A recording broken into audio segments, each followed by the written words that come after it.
Hello, people. What's up? Welcome to a new episode of Matthew Sports Talk.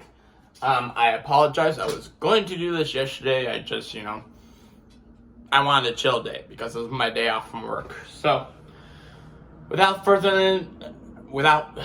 I could not speak there for some reason. Without further ado, let's continue.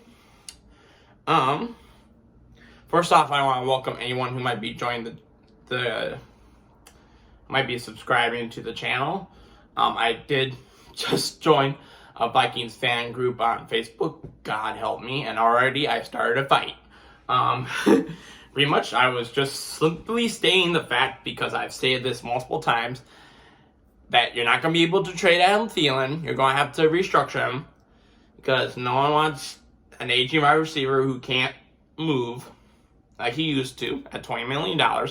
So logic dictates you're going to have to restructure him, and essentially, even if you restructure him, still no one's going to be good. You're going to be saving about $7 million. Still no one wants to pay him $13 million, and he probably won't take anything less. So logic dictates he stays. That's all I stated, and of course, did it start a ramble on Facebook, which I kind of regret. And then also anyone who might be joining because I posted the link on that Vikings fan group. Don't hate on the Patrick Mahomes. Don't hate. Respect the player, respect the talent. So yeah. Okay, I like Patrick Mahomes. Big deal. So do a lot of other people that aren't Chiefs fans, okay? So, we're over that. Let's get down to business, alright? I have a Timberwolves recap. 2 days removed. I know it's late. I know, but we still gotta talk about it. Wolves lost to the Canes 118-111 in overtime Monday night, and it was just an ugly game all around. A lot of turnovers. Not good shot selections. So it's like, I don't know what we're doing. And then, of course, with the West as tight as it is, we went from being number 5 and dropped all the way to number 9.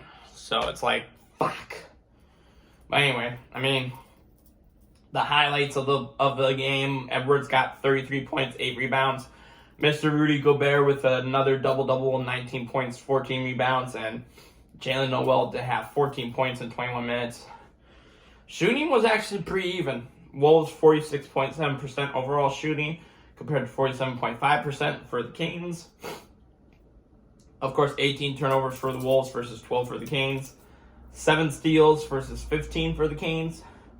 Points in the paint was another bad one. 50 for the Wolves, 68 for the Canes. Only 5 fast break points for the Wolves, 14 for the Canes, and then 29 bench points compared to 45 for the Canes. So, I found out from my good friend, Mr. Jeff Monkey, who is the VP of fan experience for the Timberwolves. I found out why I couldn't trade Karl-Anthony Towns on the NBA trade machine. So pretty much, it's not that he doesn't have a no-trade clause. When he signed his contract, the timing of it, pretty much what it means is that we can't trade him until summer. So trading Karl-Anthony Towns this season is out. So if there's going to be a significant move made, it would probably involve D'Lo or maybe a combination of some other players. Supposedly, there's a rumor that we're trading Naz Reid to the Denver Nuggets for this guy named Bones, I think, which I have no idea. I have to do some research. But I feel like a trade needs to happen. We need another difference maker. We need, once again, a perimeter defender. We need a Pat Bev. Not the Pat Bev. We need a Pat Bev, because I'm sorry, Pat Bev has gone off the deep end. I love the guy. He's crazy, but you know what? He's just a little eccentric as of right now. So they play the Warriors tonight. I hate to say it, but it's a must-win, I feel like, because with where the Warriors are at, where we're at in the standings, I feel like it's a must-win.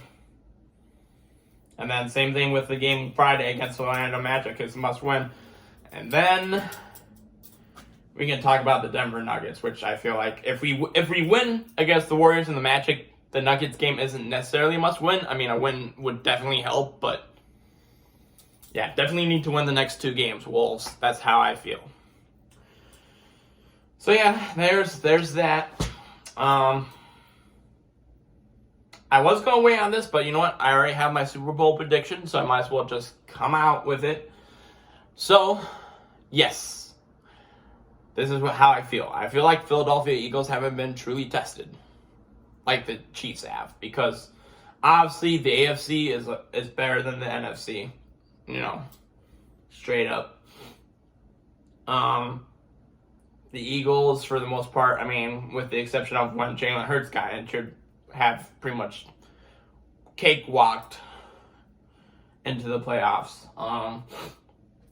Didn't get much resistance from the New York Giants, and you know what? As much as I hate to say it, but you know what? They didn't really get much resistance from the San Francisco 49ers because they had an injured quarterback who couldn't throw. Of course, if the injury didn't happen, that game might have ended a lot differently. Eagles still might have won it, or maybe even the 49ers might have won it because, you know, their defense kept up. But, yeah, I mean, like I saw on Twitter, I reposted this. The Chiefs beat the Bengals, who are, you know, definitely one of the top 3 teams in the AFC. You know, pretty much with that guy on one leg, without their top 3 wide receivers, or without 3 other wide receivers, missing a few key defensive players, and Travis Kelce also was dealing with back spasms. So, the fact that they beat them, I know it was only by a field goal, but still, the Chiefs are battle-tested. And, yeah, you could say the Eagles have been battle-tested too, but just not as well. Like, you know, I'm trying to think of a famous war battle that was just an absolute, you know, bloodbath for one side. It doesn't come across, but okay, let me just say this. The Chiefs and Mahomes have been through the beaches of Normandy. Okay, that's a good example. I can't think, like I said, not a good war analogy that says the Eagles, but the Eagles have had it pretty easy. They've been able to blast anyone out of their sights. So, with that being said, I still think it's going to be a good game. But I think the Chiefs just have something a little extra in the tank. Mainly because of the fact that the Eagles have also not seen anyone of that caliber. So, my final prediction is Chiefs 31, Eagles 28. Yeah. I feel confident about that. So that's what I'm going to go with. And this is not just me because I'm a Mahomes fan and you know, I cheer for him when it's not against the Vikings. I truly believe the Chiefs have the better, you know, chance of beating them. And also, you know, God, it's not that I hate the Eagles, but their fans, God, literally the dumbest human beings on earth. Like, I'm sure some of you probably seen the video of like 10 Eagles fans standing on top of a bus station, and then the bus station collapsed and they all fell through. I'm like, what are we doing? See, now I can testify that if the Vikings win the Super Bowl, well, let me just say this. If it's close, if it comes down to the wire, like within the last minute, I know if they win, I'm going to be probably stripped butt naked and run crazy around my apartment. If I'm drunk enough, I might run outside and jump in the snow. Because that'll probably happen. I mean, if it's a blowout, that may be a little bit different. I might be stripped naked and probably drunk enough where I'll finally calm down and just stay in my apartment. But, you know, that's a discussion for another day, okay? So, I know it was kind of a short episode, but that's all I had to talk about. So, yep, probably tomorrow morning I'll do my Wolves post-game reaction against the Warriors. And then, yeah, who knows? We will see. All right, guys. See you later.